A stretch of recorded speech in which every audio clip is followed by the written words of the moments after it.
Bonjour à tous, bienvenue pour cette deuxième vidéo à destination des élèves de 3e. Dans la première, on avait pu aborder la question de la formation de l'Organisation des Nations Unies au sortir de la Seconde Guerre mondiale, et aujourd'hui, on va aborder la formation de ce qu'on appelle le bloc de l'Est. Alors, de quoi s'agit-il? Là, je vous rappelle, on parle bien de la guerre froide, premier chapitre de ce deuxième thème d'histoire. Le bloc de l'Est, il va être constitué de l'Union soviétique et de tous les États qui gravitent autour, ce qu'on appelle les États satellites de l'Union soviétique.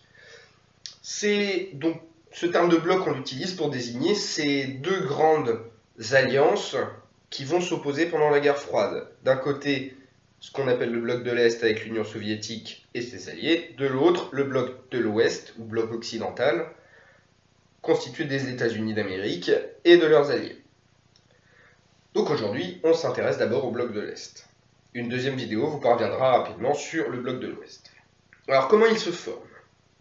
Pour le savoir, il faut remonter à la fin de la Seconde Guerre mondiale, en 1945.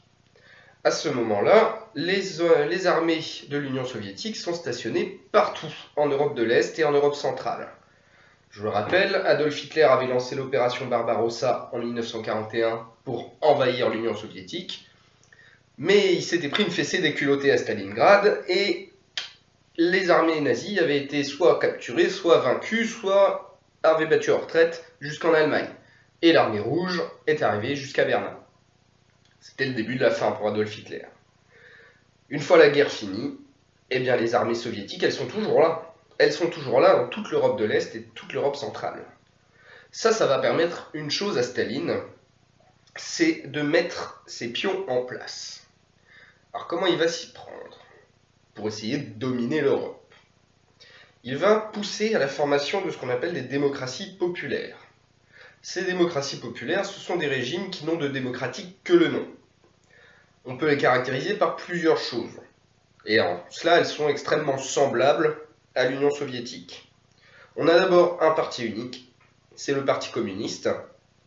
Donc même si on a des élections, il n'y a qu'un parti politique, donc ces élections sont d'ores et déjà, elles sont jouées d'avance à chaque fois. Donc un parti unique, la vie politique est sous contrôle.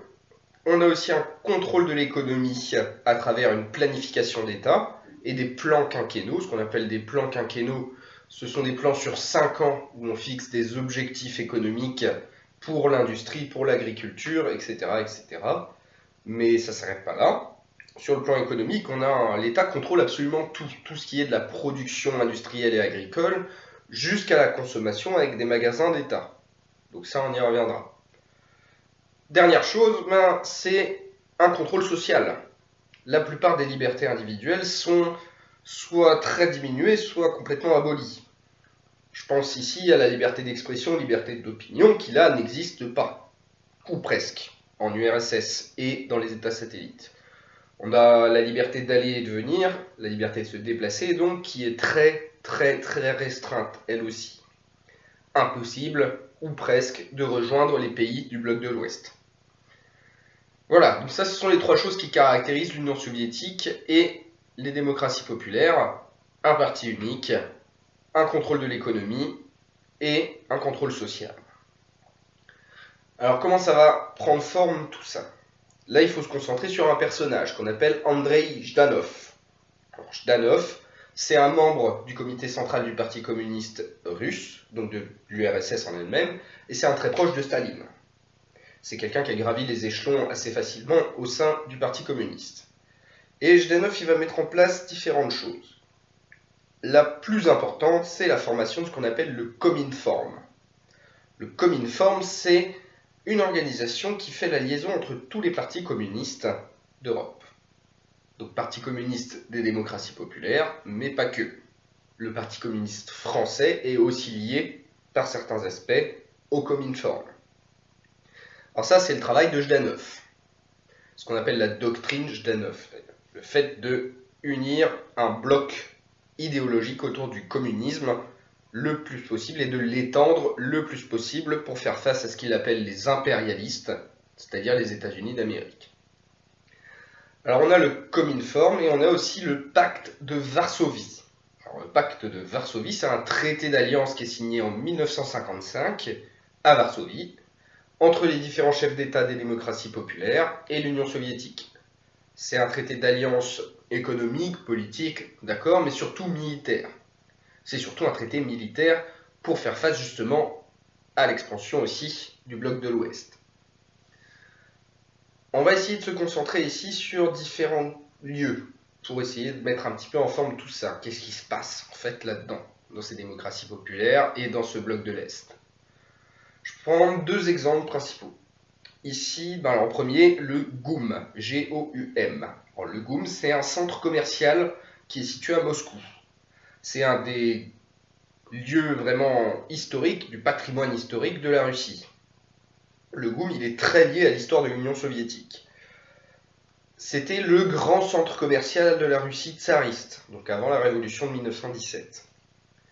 Et en 1917, il est nationalisé par les bolcheviks. C'est-à-dire qu'on en fait une propriété d'État. Ça n'est plus un centre commercial où vont travailler des entreprises privées, mais un centre commercial d'État. Et il va être rapidement transformé en bureau, le GOUM. Donc, transformé en bureau pour qui? Pour des membres du Parti communiste qui travaillent justement à l'écriture et à la mise en œuvre de ces fameux plans quinquennaux, donc plans de réorganisation de l'économie sur 5 ans.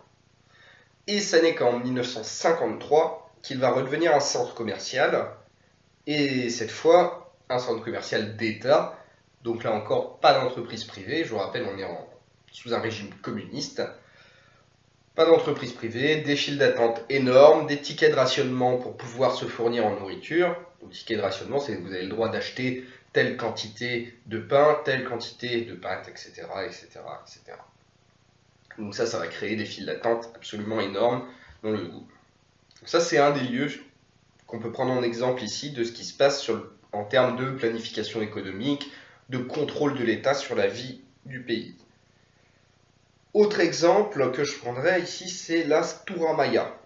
Alors Stura Maya, S-T-U-R-A et plus loin M-A-J-A, c'est un terme letton pour dire la maison du coin ou la petite maison du coin.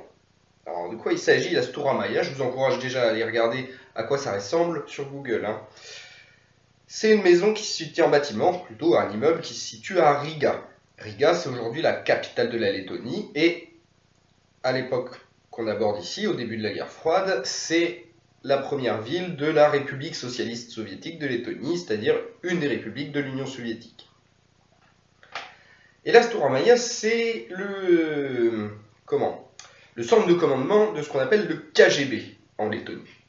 Le KGB, c'est l'organe des services secrets soviétiques.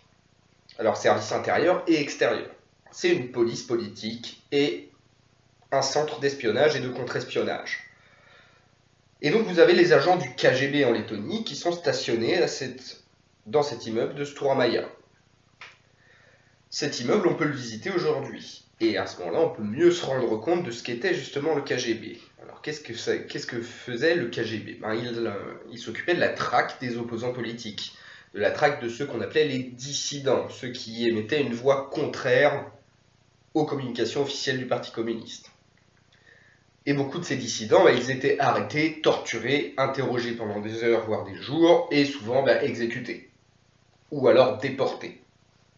Et à Stura Maya, vous avez encore aujourd'hui les cellules de ceux qui étaient arrêtés et interrogés qu'on peut visiter, avec parfois des choses tout à fait terrifiantes, c'est-à-dire qu'on peut encore voir des impacts de balles dans les murs, donc d'exécutions qui ont été menées dans ces cellules. Donc là, on commence à entrevoir un petit peu l'ambiance au sein de cette Union soviétique et de ce bloc de l'Est. C'est pas foliche.